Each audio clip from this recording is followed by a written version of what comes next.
The cold mud was a familiar tormentor, seeping through the threadbare knees of her trousers. It clung to Alara's skin with the same possessive chill as the stares of her pack.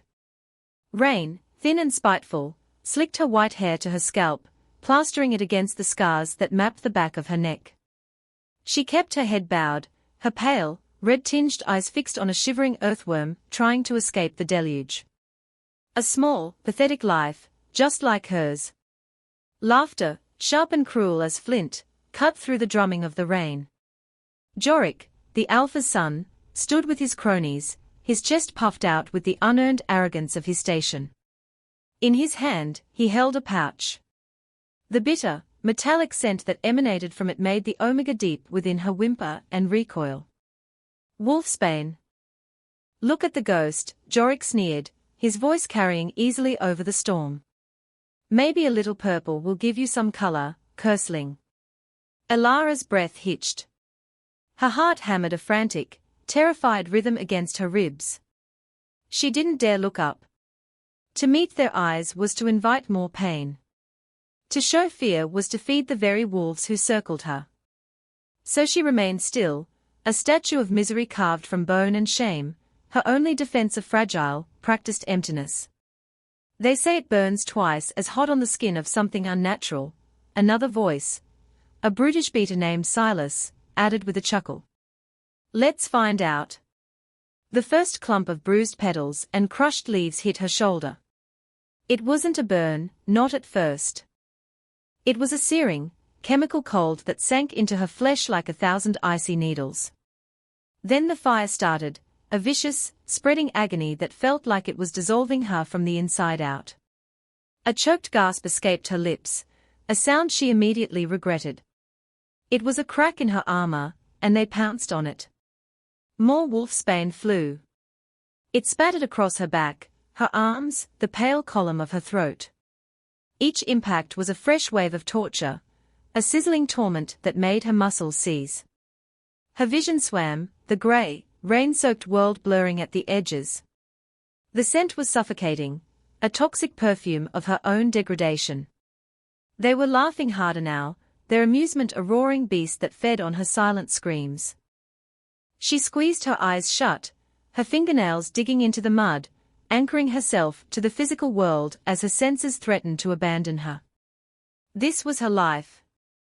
A cycle of quiet survival punctuated by casual cruelty. She just had to endure. But then, something shifted. A scent, powerful and absolute, sliced through the stench of wolfsbane and wet earth. It was a fragrance of ancient pines after a winter storm, of ozone and sovereign power. It was a scent that commanded, that owned the very air it occupied. Every wolf in the clearing froze, the laughter dying in their throats. The change was so abrupt it was like a physical blow. The pack's collective posture changed from predatory glee to rigid, fearful submission. Alara didn't need to look up to know who had arrived. The Alpha King. Kalen. His presence was a tangible force, a pressure that settled over the territory like a mountain. Rumors had preceded him for weeks, a royal visit to inspect the border packs, a rare and terrifying honor. No one had expected him to walk into the training grounds in the middle of a downpour. A low growl rumbled through the clearing, a sound so deep it vibrated in Alara's bones. It wasn't loud, but it held the promise of absolute annihilation. It was the sound of a king witnessing something that displeased him. What, a voice like rolling thunder stated, each word a perfectly carved piece of granite, is this? The silence that followed was heavier than the storm clouds. Alara could feel Jorik's panic, his scent turning sour with fear. She heard the wet squelch of his boots as he took a half-step back. Your Majesty, Jorik stammered, his earlier arrogance dissolving into a pathetic whine. We were just teaching the Omega a lesson. She's a curse. Unnatural. The king's growl deepened, a serrated edge of fury now honing its sound. Unnatural, he repeated, his voice dangerously soft. Heavy footsteps, impossibly silent for a man of his size, drew nearer. Alara felt his shadow fall over her, a sudden shield from the rain. The overwhelming scent of pine and winter enveloped her, and for a dizzying, terrifying second, it soothed the fire on her skin. You throw Wolfsbane on an unarmed pack member, the king continued, his voice a low, lethal current. You humiliate her for your own amusement. And you have the audacity to speak of what is natural to me. A pair of enormous black boots appeared in Alara's line of sight. She could feel his gaze on her, a weight that was somehow different from the pack's. It wasn't contemptuous. It was intense. Searching. Then he knelt. The entire pack gasped, a collective intake of shocked breath. An alpha king did not kneel. Not for anyone. Especially not for an albino omega covered in mud and poison. He knelt in the mire beside her, his powerful form eclipsing the world. Gently, with a reverence that stole her breath, his large, calloused hand came to rest on her trembling shoulder, carefully avoiding the welts. A jolt, electric and warm, shot through her, a stark contrast to the burning cold of the Wolfsbane. It wasn't just physical touch. It felt like her very soul was being seen for the first time. His scent was a balm, a strange antidote to the poison. The fire on her skin didn't vanish, but it receded, the sharpest edges blunted by his proximity. He inhaled sharply, and she knew he was scenting her, the omega fear, the pain, the mud, the Wolfsbane. But underneath it all, there was something else. Her own scent, one she'd always been told was weak and wrong, like faded moonlight and snow melt. He looked up, his eyes, which she dared a fleeting glimpse of, finding them the color of molten gold, pinning Jorik and his friends to their spots. You have harmed that which is mine, the Alpha King declared, his voice ringing with an ancient, possessive power that resonated in the marrow of every wolf present. The air crackled. The world seemed to hold its breath. He stood, pulling a still trembling Alara up with him. He was a mountain of a man, clad in dark leather that shed the rain. He kept one arm firmly around her, a shield of warmth and muscle against her back. She felt small, fragile, and terrifyingly visible tucked against his side. She is under my protection now, Kalen announced, his golden gaze sweeping over the stunned faces of her tormentors, then to the pack alpha, Marcus, who had just arrived, his face a mask of horror and disbelief. And you will answer to me for every mark on her skin. He began to walk, guiding Alara away from the clearing, away from the pack that had only ever given her pain. His arm was an unbreakable band of steel around her, his stride purposeful and smooth. She stumbled beside him, her mind a whirlwind of shock and terror and a strange, unfamiliar flicker of something that felt dangerously like hope. He didn't take her to the pack house. Instead, he led her toward the edge of the territory, where his own retinue had set up a temporary, fortified encampment. The guards at the perimeter, huge wolves in the king's silver and black sigil, snapped to attention, their eyes widening slightly at the sight of the bedraggled omega held so possessively by their king. But their faces remained impassive. Inside the command tent, it was warm and dry. Rich furs covered the floor, and the air smelled of beeswax, leather, and Kalen's dominant scent. He led her past a campaign table covered in maps and into a smaller, private chamber. He finally released her, and the sudden loss of his heat was a shock to her system. Sit, he commanded, his voice softer now but still holding an undeniable core of authority. He gestured to a plush chair near a glowing brazier. Alara hesitated, her instincts screaming at her. An omega did not sit in the presence of an alpha, let alone the king, unless ordered to the floor. To sit in his chair, it was a transgression she couldn't comprehend. He saw the conflict in her eyes, the ingrained terror. A flicker of something, frustration, or maybe sadness, crossed his face. It is not a request, little one, he said, his voice gentler still. It is for your own good. You are shaking. She obeyed, sinking into the chair. The soft fur was a luxury her skin had never known. He disappeared for a moment and returned with a bowl of warm water and clean cloths. He knelt before her again, and this time the shock was even greater. He took her hand, his thumb stroking over her mud-caked knuckles. "This will sting," he warned, before he began to gently clean the wolfsbane from her skin. The touch was methodical, careful. He worked with an intense focus, his brow furrowed. The warm water was a relief, but his touch was the true miracle. Everywhere his fingers brushed against her, the burning receded further, replaced by a strange, humming warmth that seemed to spread from her skin all the way to her core. It felt right. Terrifyingly, impossibly right. "Why?" she finally whispered, her voice raw and unused. He paused, his golden eyes meeting hers. They were deep, ancient, and held a profound sorrow she didn't understand. "Because no one should suffer cruelty for sport. And because the moment I saw you, the moment I scented your pain, my wolf recognized its own." He didn't say the word. "Mate." It hung in the air between them, a silent, cataclysmic thunderclap. He didn't have to. The truth of it was imprinted on every cell in her body, a sudden, shocking clarity. The pull she felt, the way his presence soothed her, the possessive claim in his voice, it was the mate bond, raw and undeniable, snapping into place. He finished cleaning a welt on her arm, his touch lingering for a heartbeat longer than necessary.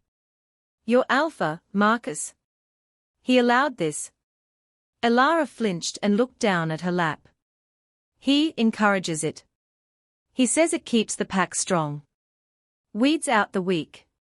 Kaelin's jaw tightened, a muscle flexing in sharp relief. "He has cultivated a rot in the heart of his pack. A rot I intend to carve out." He stood and turned away, retrieving a thick, fur-lined cloak. He draped it around her shoulders.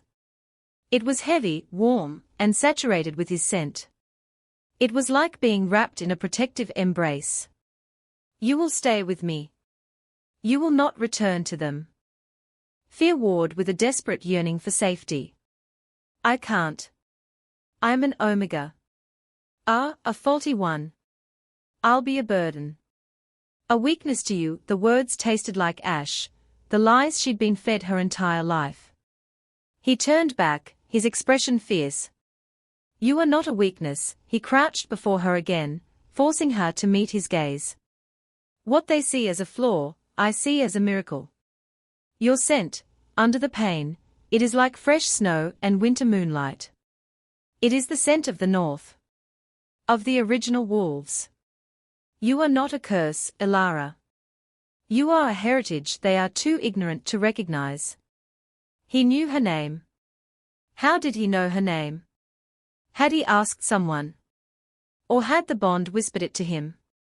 The thought sent another tremor through her. "Rest now," he said, his voice softening once more. "No one will harm you here. I swear it on my crown." He left her then, pulling the tent flap closed behind him. Elara sat wrapped in his cloak, the warmth seeping into her chilled bones, his scent a fortress around her.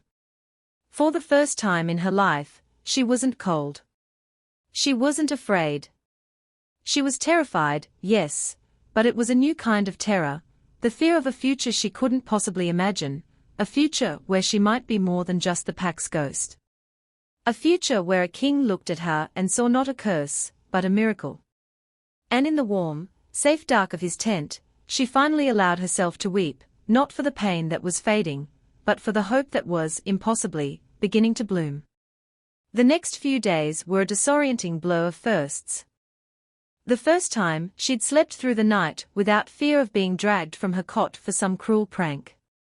The first time she'd eaten until she was full, the food rich and nourishing, not the scraps she was used to. Kaelin's beater, a stern but fair wolf named Reese, was tasked with her care. He brought her meals, new clothes, soft tunics and trousers that didn't chafe her sensitive skin, and healing salves that smelled of chamomile and something wild she couldn't name.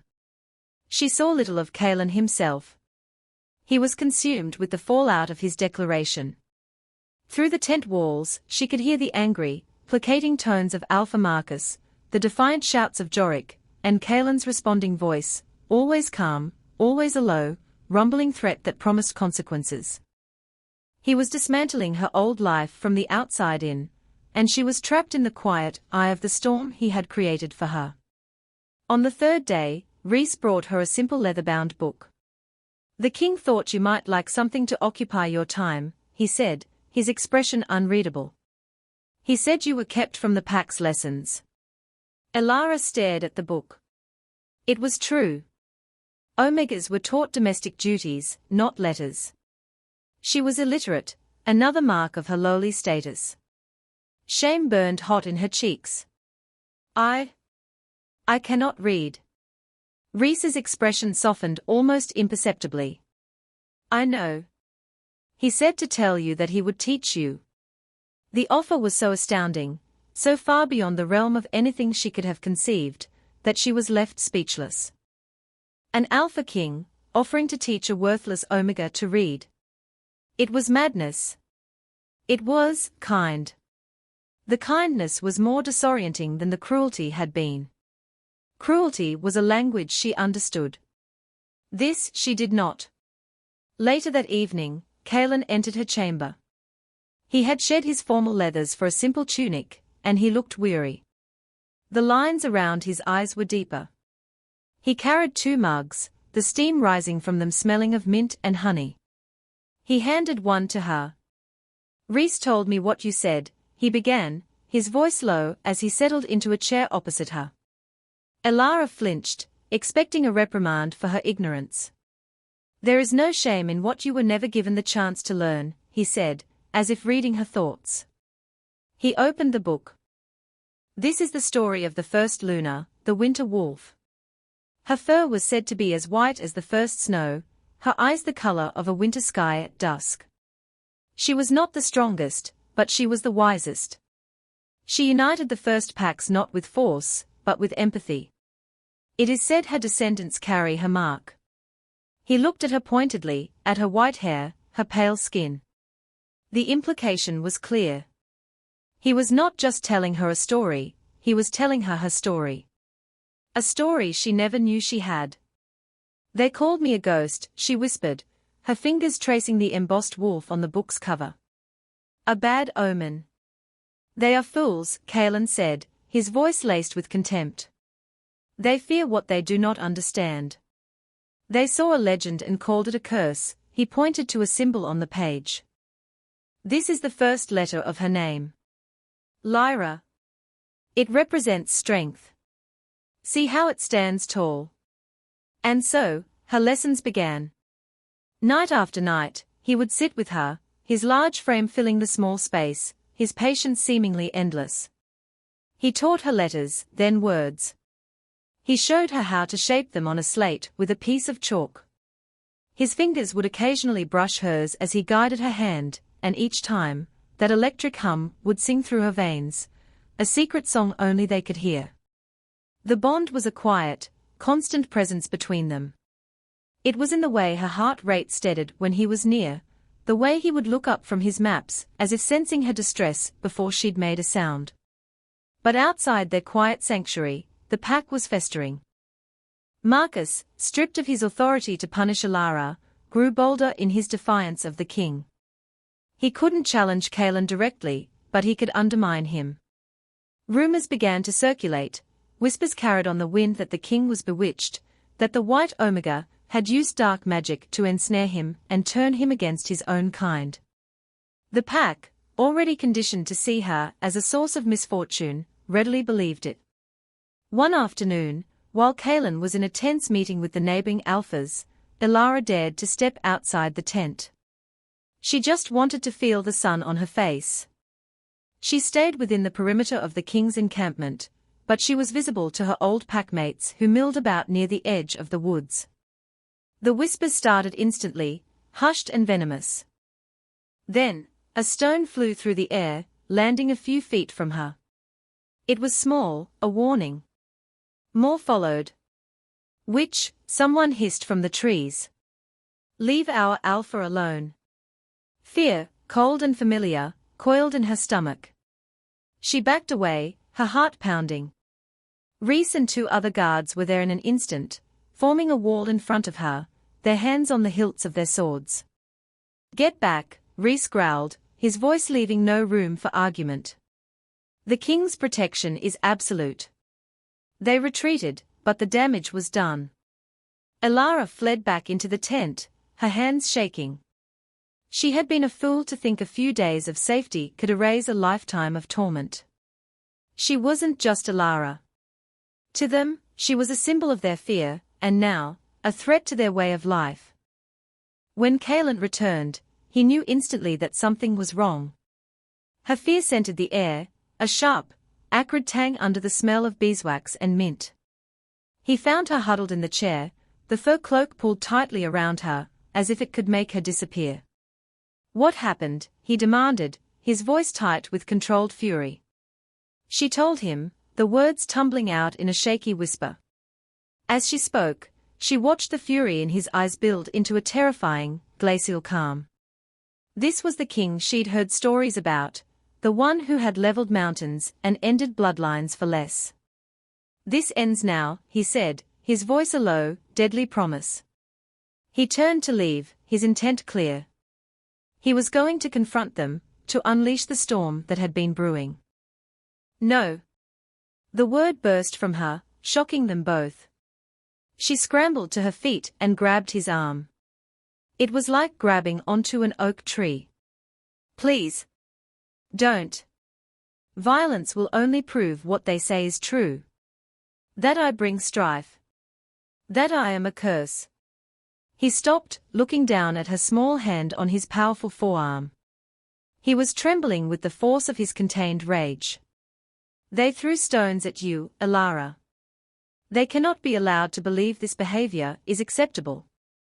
"Then show them they are wrong," she pleaded, her voice gaining a strength she didn't know she possessed. "There is an old law, isn't there? The trial of accord. A wolf who is accused can demand a trial to prove their heart is true to the pack." Kaelin stared at her, his golden eyes wide with disbelief. "The trial of accord is a blood ritual. It is dangerous. Many do not survive. I will not allow you to be subjected to it." "It is my right," she insisted, standing taller. The lessons, the stories of the Winter Luna, had planted a seed of courage in her, and it was beginning to sprout. "You cannot protect me forever by hiding me in this tent. They will never accept me if they see me as your possession, your pet. They have to see me. Let me face them. Let me prove I am not what they think I am." He saw the determination in her eyes, the flicker of the ancient, wise wolf he'd seen in the legends. She was not asking for his permission. She was telling him her choice. This was the first true test of their bond, not of his dominance, but of his ability to respect her agency. His rage warred with his protective instincts. A brutal conflict played out across his face. Finally, with a deep, ragged sigh, the tension eased from his shoulders. He covered her hand with his own. "As you wish," he said, his voice rough with emotion. "I will invoke the law on your behalf. But I will be your champion. I will stand with you." "No," she said softly but firmly, shaking her head. "This is a trial of my heart, not your strength. I must do this alone." The pain in his eyes was a physical blow, but he nodded, a slow, deliberate movement. It was the hardest thing he had ever done, to agree to let the most precious thing in his world walk willingly into danger. But it was her choice. And he would honor it. He was learning that being a true mate, a true king, was not about command. It was about trust. The morning of the trial dawned cold and grey, the sky the color of old iron. A great bonfire was lit in the center of the clearing, its flames licking at the heavy, damp air. The entire pack was assembled, their faces a mixture of morbid curiosity, fear, and grim satisfaction. Alpha Marcus stood beside the fire, his expression smug. He believed he had finally cornered the king, forcing a situation where the curse would either be destroyed or revealed for all to see. Elara walked into the clearing alone. She wore a simple white tunic, the one Kaelin had given her. Her bare feet were cold against the damp earth, but she did not shiver. She had spent the night meditating on the stories of the winter Luna, not as fables, but as memories she could almost touch. She felt a strange calm settle over her, a quiet strength that came not from defiance, but from acceptance of who she was. She saw Kaelan standing at the edge of the clearing with his guards. He was a pillar of restrained power, his hands clenched into fists at his sides. The agony of having to stand back and watch was etched on his face, a raw and open wound. Their eyes met across the distance, and in that gaze, a silent conversation passed. "I trust you," her look said. "I am here," his answered. Marcus stepped forward, his voice booming with false piety. "Elara of the Blackwood Pack, you stand accused of witchcraft, of unnaturally binding our king to your will and bringing discord to this pack. You have claimed the trial of accord. The spirits will be your judge. You will walk the ember path. If your heart is pure, the sacred fire will not harm you. If it is corrupt, it will consume you." He gestured to a path of glowing red coals that had been raked from the main fire, stretching about 20 feet long.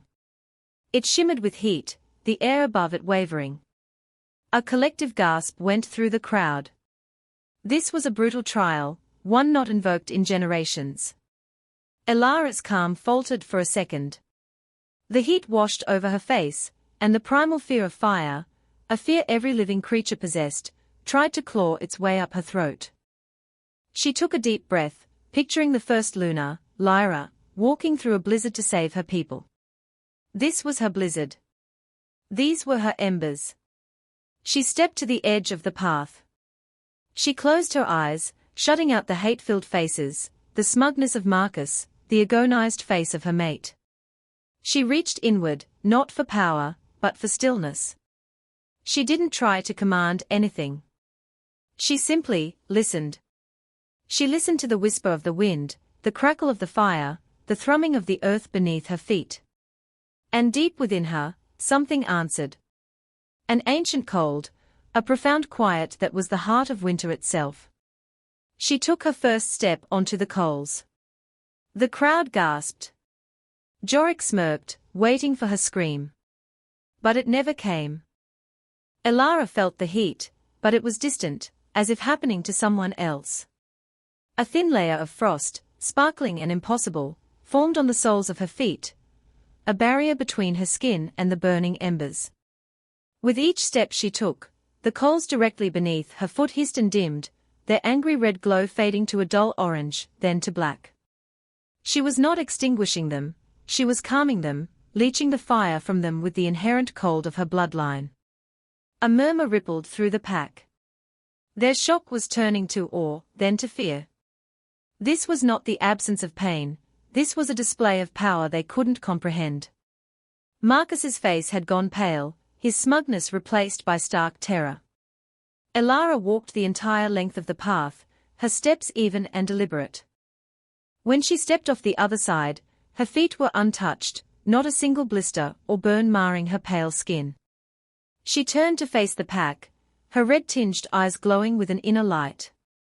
The frost on her feet sublimated, vanishing into a faint mist. She didn't feel triumphant. She felt whole. The part of her that had always felt wrong, the part she had been taught to hate, had just saved her. It wasn't a curse. It was her truest self. "The spirits have judged," she said, her voice clear and carrying across the silent clearing. It was not the voice of a timid Omega. It was the voice of a Luna.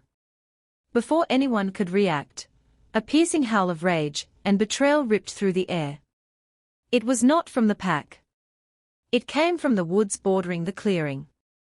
3 large, rogue wolves, their fur matted and their eyes glowing with a feral madness, burst from the trees. They were not aiming for the pack. They were aiming for her. Chaos erupted. But faster than the rogues, faster than anyone, was Kaelan. The promise he had made to stand back was void. The trial was over. She was in danger. With a roar that shook the very ground, he shifted. The transformation was a violent, beautiful explosion of power. Where the king had stood, there was now a colossal black wolf, larger than any wolf Alara had ever seen, his fur the color of midnight, and his eyes burning gold. He met the first rogue mid-leap, his massive jaws closing around its throat with a sickening crunch. He was a whirlwind of controlled fury, a force of nature unleashed. His guards shifted as well, forming a protective perimeter. But Alara was not cowering. As the second rogue charged her, its teeth bared, she stood her ground. She raised her hand, not to strike, but with her palm open. That innate, wintry cold surged through her, no longer a subtle shield but a focused wave of power. The air around the rogue crackled and frosted over. Its charge slowed as ice crystals formed on its fur, its movements becoming sluggish, its rabid snarls turning into confused whimpers. It stumbled to a halt before her, shivering violently, its aggression completely frozen out of it. The third rogue, seeing its pack-mates dispatched, hesitated. Its target had been the defenseless Omega. But this was not her. This was something else entirely. Jorik, seeing his plan unravel, for Alara knew, with sudden certainty, that these rogues were no random attack, let out a cry of frustration, and drew a silver knife. If the beasts couldn't kill her, he would. He lunged not at Alara, but at his own father, pressing the blade to Marcus's throat. It was his plan. Jorik screamed, his eyes wild with panic. He hired the rogues. He said the king would be forced to abandon the cursed bitch if she was torn apart. Marcus's eyes were wide with terror and betrayal. Kalen, back in his human form in the space of a heartbeat, stood over the subdued rogue, his golden gaze now fixed on the pathetic scene. His face was a mask of cold, absolute wrath. "So, this was your final move, Marcus," Kalen said, his voice dangerously quiet. "To assassinate my mate under the guise of an accident." The word, mate, was spoken aloud this time, a public declaration, a final, unbreakable claim. "You have threatened a member of my pack, broken sacred law, and conspired to kill the Luna of all wolves. Your treachery has no price, but 1 inch." He didn't need to give an order. His royal guards seized both Marcus and a blubbering Jorik. Justice would be swift and absolute. The rot was exposed, not by the king's rage, but by Alara's strength and the antagonist's own cowardly greed. Alara walked toward Kalen, her heart a steady, strong rhythm in her chest. The pack parted for her, their expressions a mixture of terror and reverence. They were finally seeing her, not as the pale outcast, but as the winter wolf reborn. He met her halfway, his eyes searching her face, checking for any sign of injury or fear. He reached out, his hand cupping her cheek, his thumb stroking her skin. The gesture was infinitely tender.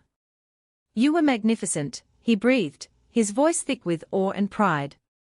"I am who I was meant to be," she replied softly, leaning into his touch. The bond between them flared, no longer a tentative thread, but a brilliant, searing cord of light, forged in fire and ice. She had not been rescued. She had risen. And in doing so, she had found not a master, but a partner. The world had tried to burn her, and she had met it with winter, her own quiet, unyielding power. In the ashes of her old life, she and her king would build a new world together. The path ahead was uncertain, but for the first time, she was not afraid to walk it. She would do it with her mate at her side, not as a ghost in the shadows, but as the Luna, shining in the light.